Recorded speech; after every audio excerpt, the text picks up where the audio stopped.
ನಮಸ್ತೆ ಪ್ರೀತಿ ವಿದ್ಯಾರ್ಥಿಗಳೇ, ಗುರುಕುಲ ಅಕಾಡೆಮಿಗೆ ಬಂದಿದ್ದೆ. ಅವರೊಂದು ಸರ್ ನಿಮ್ಮ ಹೆಸರಿಗೆ ಒಂದು ಸ್ಟೂಡೆಂಟ್ ಒಂದು ಪೋಸ್ಟ್ ಕಳಿಸಿದ್ದೇನೆ ಅಂತ ಒಂದು ಕೊಟ್ಟರು. ನನಗೆ ಶಾಕ್ ಆಯಿತು, ಏನಪ್ಪ ಸ್ಟೂಡೆಂಟ್ಸು ಏನಾದರೂ ಪೋಸ್ಟ್ ಕಳಿಸ್ತಾರಲ್ಲ ನನಗೆ ಅಂತಂದ್ಬಿಟ್ಟು ಏನಿರ್ಬೋದು ಅಂತ ಕುತೂಹಲ ಬಂತು. ಇರ್ಬೋದು ಇನ್ನೇನು ಒಂದು ಬುಕ್ಸ್ ಗೀಸ್ ಅಥವಾ ಏನಾದರೂ ಕಳಿಸಿರ್ಬೋದು ಅಂತ ಕಂಡು ಹಂಗೆ ಓಪನ್ ಮಾಡಿದೆ.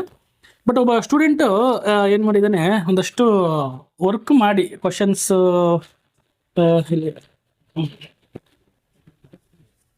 ವರ್ಕ್ ಮಾಡಿ ಎಸ್ಸೆಗಳೆಲ್ಲ ಬರೆದು ರೈತರ ಆತ್ಮಹತ್ಯೆ ಬೇರೆ ಬೇರೆ ಎಸ್ಸೆಗಳು, ಬೇರೆ ಬೇರೆ ಟಾಪಿಕ್ಸ್ ಒಂದು 5-6 ಎಸ್ಸೆಗಳು ಬರೆದು ಮಾಡಿದ್ದಾನೆ. ಬಟ್ ಇದೇನು ಆಶ್ಚರ್ಯ ಅನ್ನಿಸ್ಲಿಲ್ಲ. ಏಕೆಂತಂದರೆ ವಿದ್ಯಾರ್ಥಿಗಳು ಕಳಿಸ್ತಾ ಇರ್ತಾರೆ.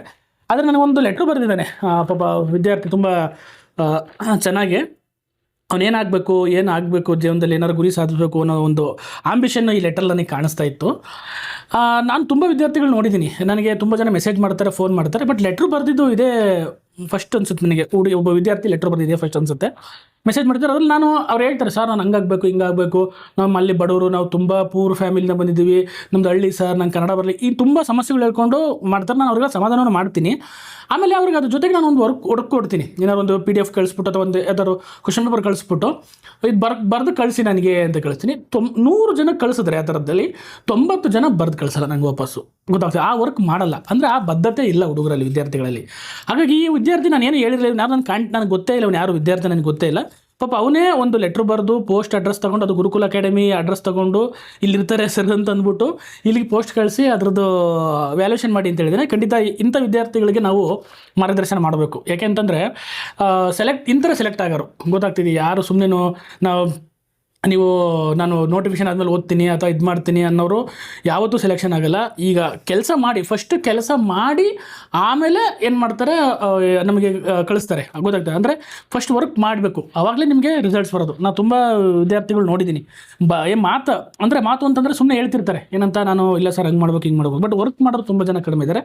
ಬಟ್ ಈ ವಿದ್ಯಾರ್ಥಿ ನೋಡಿ ತುಂಬ ಖುಷಿ ಆಯಿತು. ಅದರಲ್ಲೂ ತುಂಬ ಚೆನ್ನಾಗಿ ಹ್ಯಾಂಡ್ ರೈಟಿಂಗ್ ಬರೆದಿದ್ದಾನೆ, ಕಂಟೆಂಟು ಚೆನ್ನಾಗಿದೆ, ಅಂಡರ್ಲೈನ್ ಮಾಡಿದ್ದಾನೆ, ಒಂದಷ್ಟು ಆಲ್ರೆಡಿ ಮಾತ್ರ ಸ್ವಲ್ಪ ನಾಲೆಡ್ಜ್ ಇದೆ ಆಲ್ರೆಡಿ. ಗೊತ್ತಾಗ ಇಂಥ ವಿದ್ಯಾರ್ಥಿಗಳನ್ನ ನಾವು ಕರೆಕ್ಟಾಗಿ ನಮ್ಮ ಪ್ರಾಮಾಣಿಕ ಎಫರ್ಟ್ ಹಾಕಿದ್ರೆ ಖಂಡಿತ ನಾಳೆ ಇವರು ಸೆಲೆಕ್ಷನ್ ಆಗ್ತಾರೆ. ಆ ಒಂದು ಗೊತ್ತಾಗುತ್ತೆ. ಇದು ವಿದ್ಯಾರ್ಥಿ ನಾನು ಸಂಡೇ ಕೇಳಿದ್ದೀನಿ.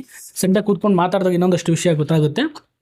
ಇಂಥ ಬದ್ಧತೆ ಇರೋ ವಿದ್ಯಾರ್ಥಿಗಳಿಗೆ ಏನಾದರೂ ನಾವು ನಮ್ಮ ಟೈಮ್ನ ಕೊಟ್ಟರೆ, ನಮ್ಮ ಟೈಮು ಇಂಪಾರ್ಟೆಂಟ್ ಇರುತ್ತೆ. ಯಾಕೆಂತಂದರೆ ಯಾರಿಗೂ ಗೈಡ್ ಮಾಡೋ ಬದಲು ಶ್ರದ್ಧೆ ಇರೋ ವಿದ್ಯಾರ್ಥಿಗಳಿಗೆ, ಬದ್ಧತೆ ಇರೋ ವಿದ್ಯಾರ್ಥಿಗಳಿಗೆ ಏನಾದರೂ ನಾವು ಮಾರ್ಗದರ್ಶನ ಮಾಡಿದ್ರೆ ಖಂಡಿತ ನಮಗೆ ಸಕ್ಸಸ್ ಆಗುತ್ತೆ. ಗೊತ್ತಾಗ್ತಿದೆಯಾ?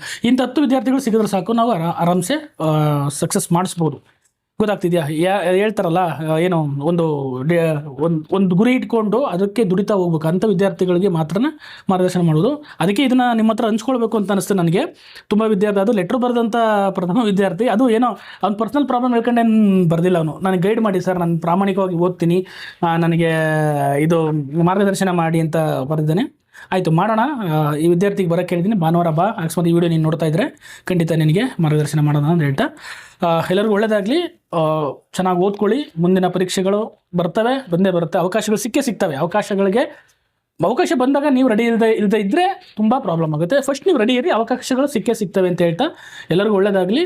ಎಲ್ಲರಿಗೂ all the best. Thank you.